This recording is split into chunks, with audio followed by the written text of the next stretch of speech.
Buenas tardes, bienvenidas todas las personas que nos acompañan en este video. Es un gusto estar con ustedes. Mi nombre es Juan Carlos Carrillo, doctor en Derecho y Política de la Sostenibilidad. El día de hoy tendremos una breve clase sobre el Acuerdo de Escazú y forma parte de este diplomado impartido por el Instituto Mexicano para la Justicia, el IMJUS. Este diplomado que lleva el nombre Diplomado en Derecho y Justicia Ambiental. Una fortaleza urgente. Vamos a platicar el día de hoy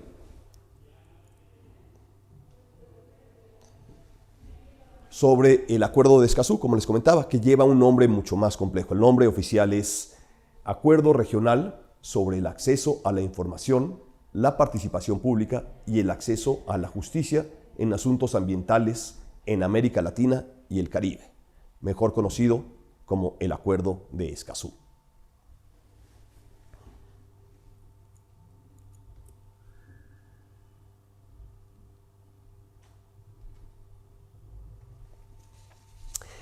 El Acuerdo de Escazú, como les comentaba, es un acuerdo que se ha convertido en un parteaguas en el mundo del derecho ambiental. Es una referencia obligada, a pesar de ser bastante nuevo. En realidad comenzó a negociarse por ahí del 2014, se firmó, fue adoptado en abril del 2018 y entró en vigor recientemente, apenas el año pasado, en el 2020. Es un acuerdo que, insisto, se ha vuelto una referencia obligada en el mundo del derecho ambiental por varias razones, como iremos comentando a lo largo de esta presentación. Lo primero que hay que entender de este acuerdo, el Acuerdo de Escazú, es que es la primera vez que un acuerdo regional en América Latina y el Caribe combina la perspectiva de derechos humanos con derecho ambiental. Y esta perspectiva doble se aborda al momento de establecer pisos mínimos que los estados que son parte y son miembros de este Acuerdo de Escazú deben de abordar y deben de garantizar.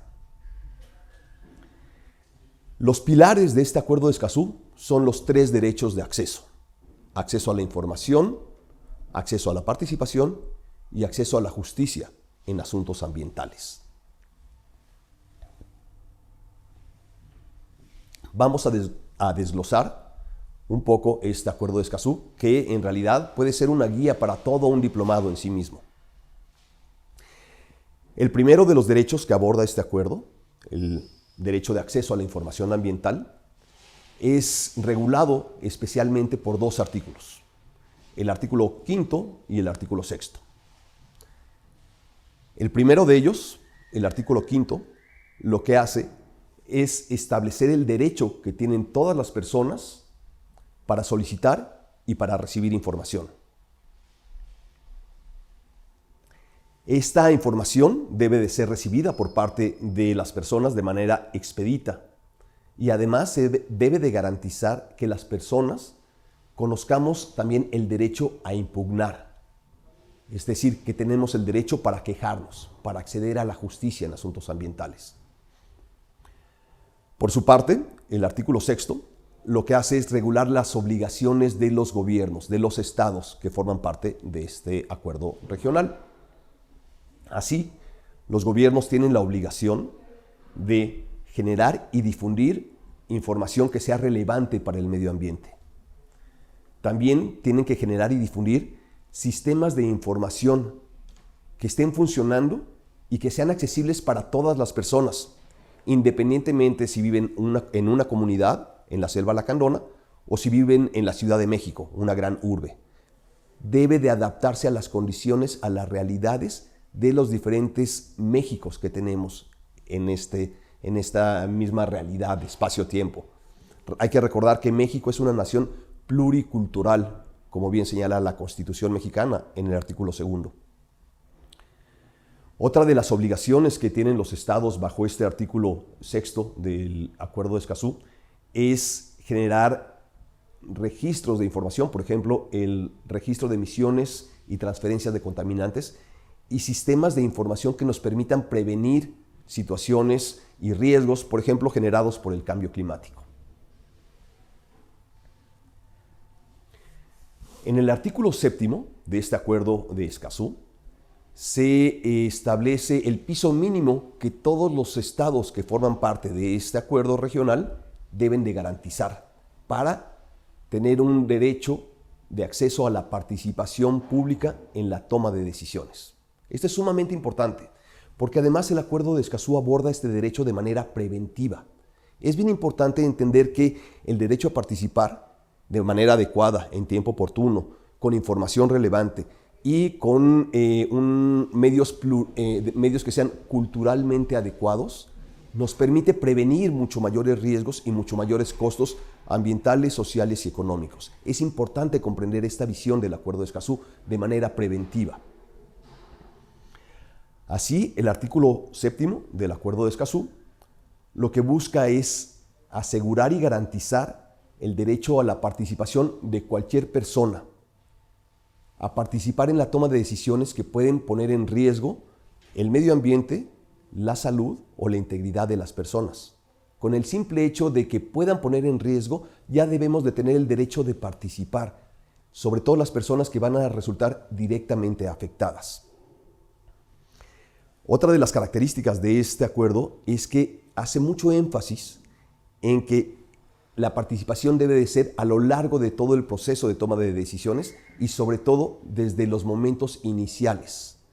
Porque si participamos en el momento adecuado, se pueden brindar insumos para una mejor toma de decisiones, tanto por parte del promovente del proyecto como por parte del gobierno.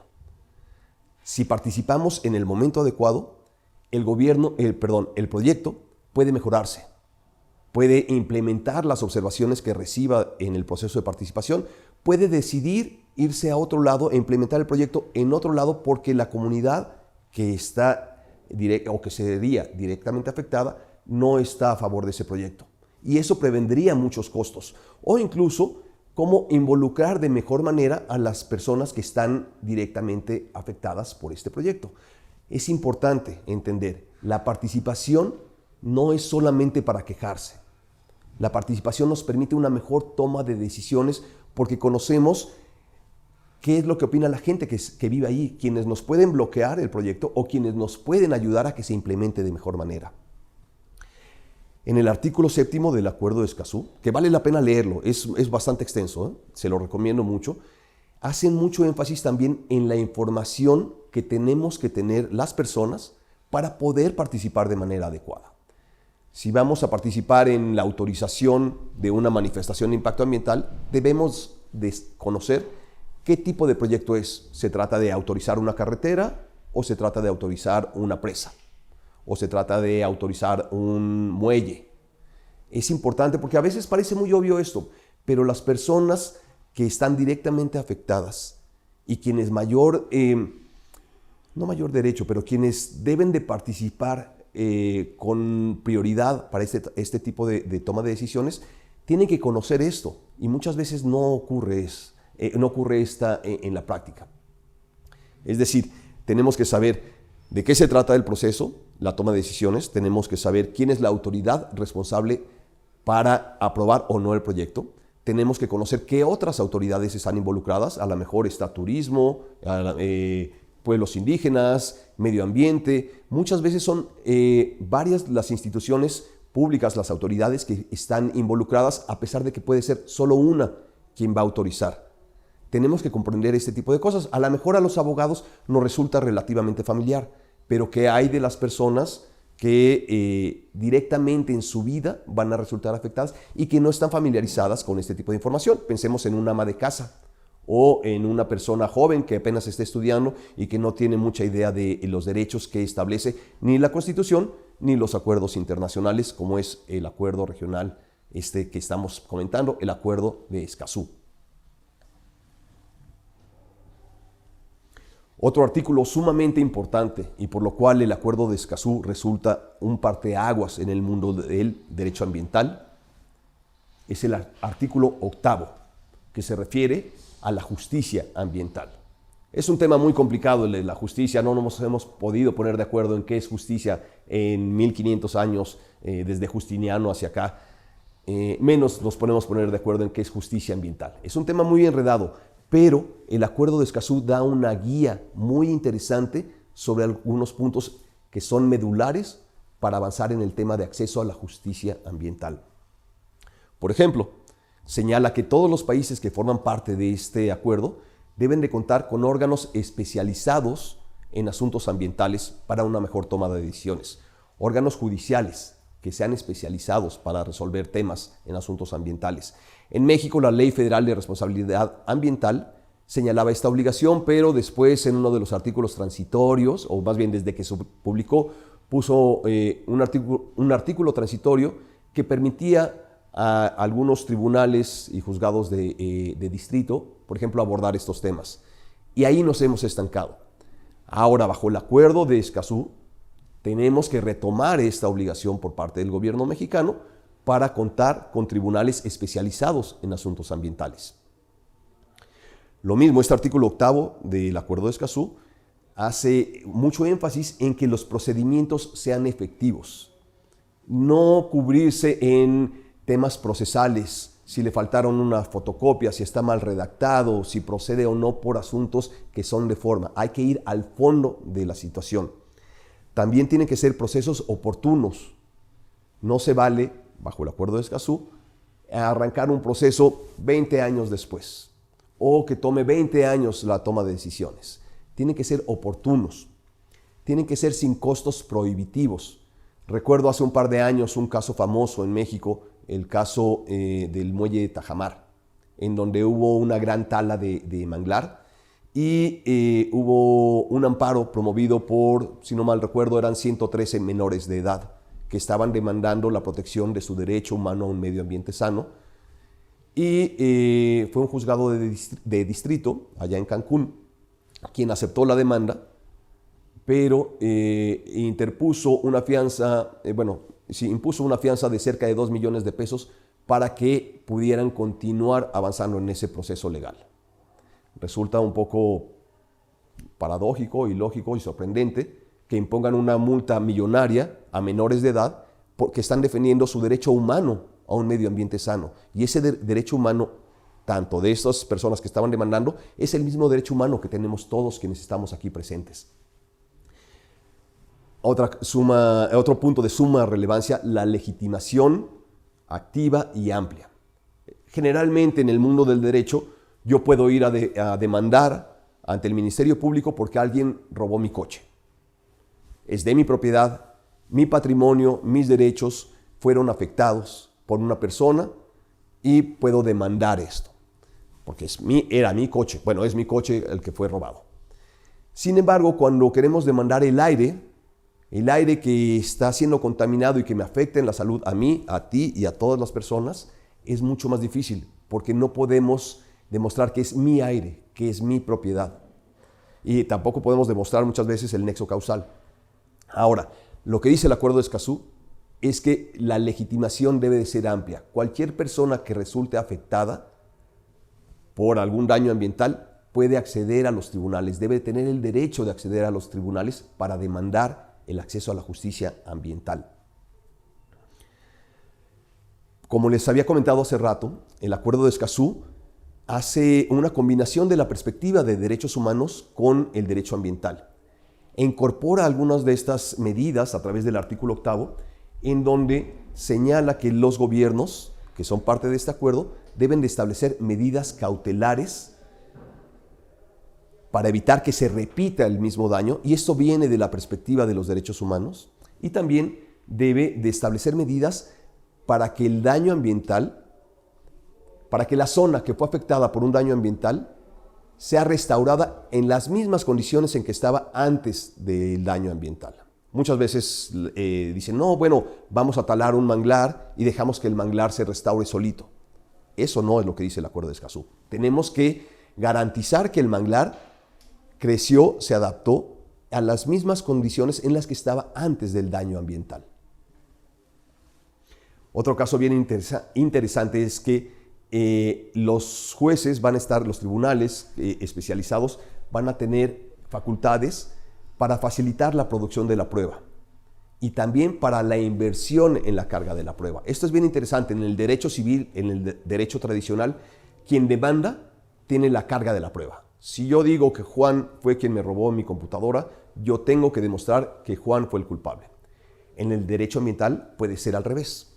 Si soy Don Chuy, un pescador en la costa de Veracruz, frente a una refinería de Pemex, y un día salgo a pescar y me encuentro que hay un derrame petrolero, y yo demando por el daño ambiental, el juez o la juez tendrá las facultades para decir: Don Chuy, tú no tienes que comprobarme que ese derrame petrolero viene de la refinería de enfrente. Yo como tribunal, como juez, tengo las facultades para decirle: Pemex, tú compruébame que ese derrame no viene de tu refinería. ¿Sí me explico? Se invierte la carga de la prueba y esto es un parteaguas, sobre todo considerando que la mayoría de los daños ambientales de gran envergadura ocurre en zonas rurales donde las comunidades generalmente no son indígenas, no hablan español, no tienen preparación en el mundo occidental. Tienen mucho que aportar en sus usos y costumbres, tienen mucho que aportar, pero muchas veces hay un choque de civilizaciones. Lo que hace el Acuerdo de Escazú es tratar de tender puentes entre estas dos formas de entender el mundo rural y el mundo urbano.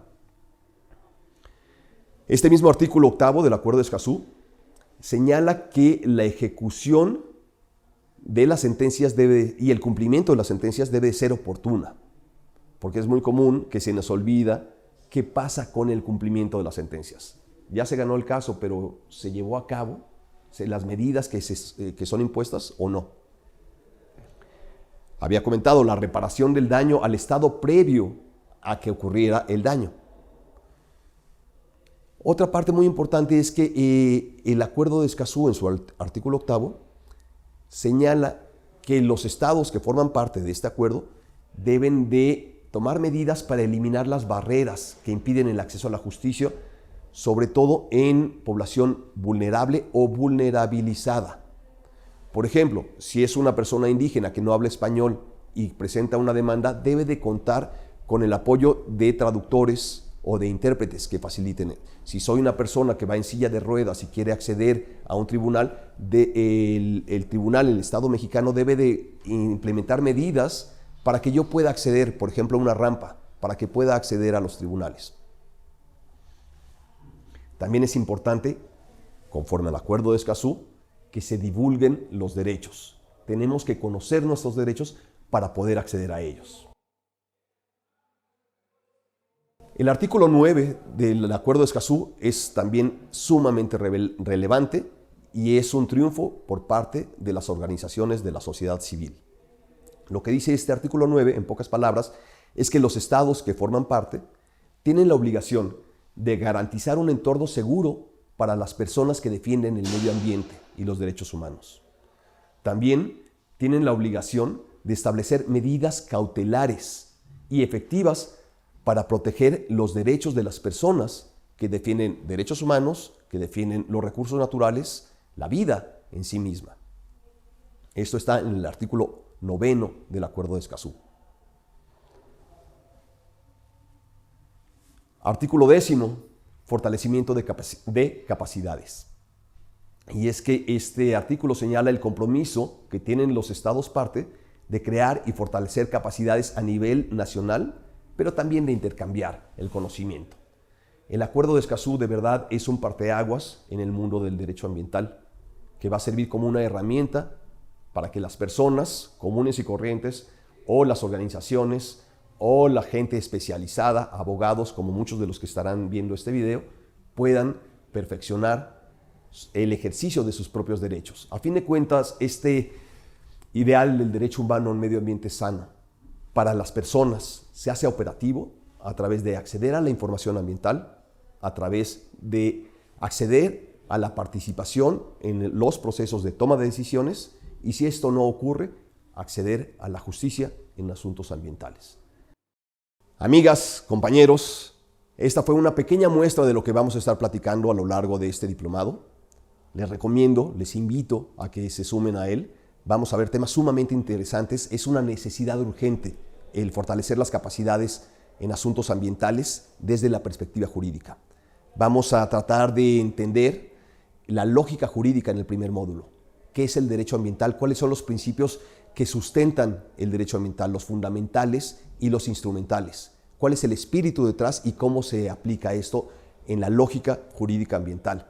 En el segundo módulo vamos a estar hablando sobre el marco legal internacional. A fin de cuentas, en México y en muchos países reaccionamos ante los tratados internacionales, la Comisión Marco de Cambio Climático, el mismo Acuerdo de Escazú, el Convenio sobre Diversidad Biológica. Hay un montón de instrumentos internacionales que inciden directamente en el marco legal mexicano, que va a ser el módulo 3. Entender cuáles son las principales leyes, cuáles son las autoridades que son responsables de la implementación de estas leyes.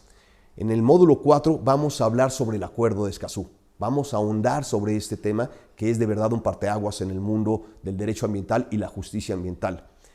Después pasamos al módulo 5, en donde también vamos a ahondar sobre el contenido y alcance del derecho humano a un medio ambiente sano. Esta evolución del derecho ambiental y cómo se está complementando con el derecho o el mundo de los derechos humanos. De allí pasamos al módulo 6, en donde vamos a estar hablando sobre casos prácticos, cómo el derecho ambiental, el derecho y la justicia ambiental se desarrollan en la práctica, a veces en procesos de incidencia legislativa o de desarrollo legislativo, a veces en procesos de negociaciones internacionales, para, por ejemplo, la firma de los acuerdos de París, a veces dictando sentencias y a veces participando desde la sociedad civil. Son algunos de los ejemplos de cómo el derecho se puede llevar a la práctica desde diferentes perspectivas. Esperemos contar con su presencia, les va a encantar.